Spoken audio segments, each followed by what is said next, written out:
съединител на мотокултиватор Pasquali 950. Ако се сменява ферудовия диск, при подмяна на ферудовия диск, който е този, или след време по продължителна работа, се налага отрегулиране. За целта трябва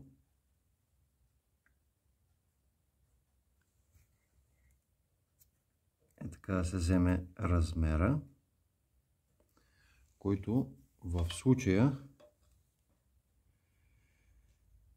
е 15,5 некъде горе-доле. Трябва да го направим да отрегулираме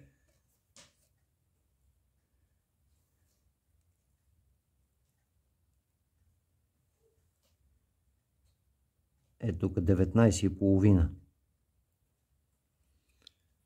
Така.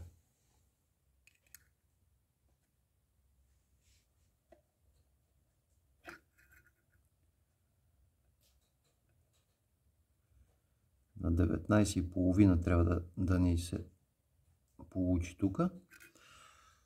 За целта ще отхлабим гайките и ще натегнем, за да имаме съединител. Иначе се получава, че не може да достигне до тук. Не стигаме, няма къде да стигнем, понеже сега потънал. Палците са потънали. В момента ще ги избутаме малко, за да може да имаме съединител, да може да действа. Така, след като сме отрегулирали, може пак да замериме.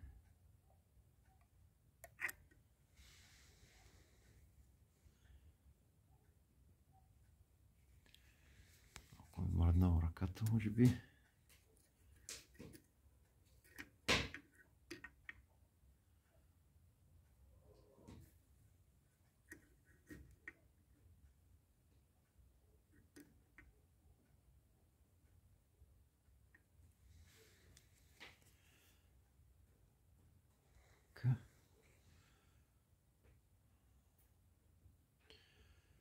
На 19 мм.